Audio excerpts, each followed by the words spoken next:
আসসালামু আলাইকুম, আশা করি সবাই ভালো আছেন। তো একটি ডিবি বেড খুলবেন কিভাবে ওটা দেখিয়ে দেব। তো প্রথমত এই যে ডিবি বেড, এই ডিবি বেডে লগ ইন করে নেবেন।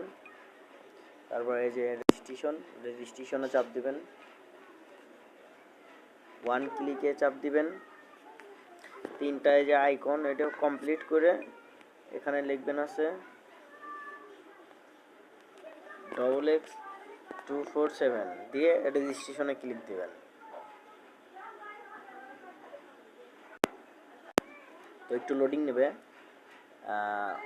আর আশা করছি এটাও খুব ভালো।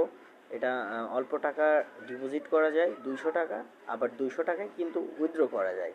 তো এই ক্ষেত্রে আপনারা এটার জন্য ভালোই হবে। আর এটা কোনো এজেন্টের কোনো ভেজাল নেই, এটা আপনারা নিজেরাই করতে পারবেন। তো অ্যাকাউন্ট মোটামুটি হয়ে গেল, অনেক সহজ। আর শুধু রেজিস্ট্রেশনটা আপনি সাবমিট করে নিলে হয়ে যাবে। এখানে যে দিয়ে দিয়েছে এটা আপনার লাগবে, কিন্তু এটা স্ক্রিনশট দিয়ে রেখে দেবেন। তো এটা হচ্ছে এখন আমরা হয়ে গেল।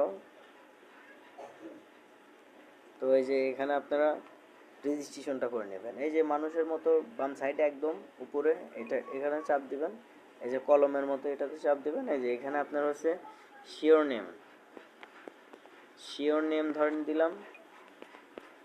তারপরে এখানে ডেট অফ বার্থ দিবেন, ধরেন একটা আমি দিয়ে দিলাম। তারপর হচ্ছে এখানে প্লেস অফ বার্থ দিবেন, রিজন দিবেন রাজশাহী, সিটি কোথায় আপনি সেখানে দিবেন, রেসিডেন্সিয়াল অ্যাড্রেস আপনি কোথায় আছেন কোন এলাকায়, এনআইডি কার্ড সিলেক্ট করবেন। এখানে এনআইডি কার্ড নাম্বার, নিচে আপনার ডেট মানে বার্থ সার্টিফিকেট, যেটা আইডি কার্ডটা যেদিন পাইছেন সেদিনের তারিখটা এখানে, আর লাস্টে বাংলাদেশ লিখে সাবমিট করবেন। ওকে, হয়ে গেল।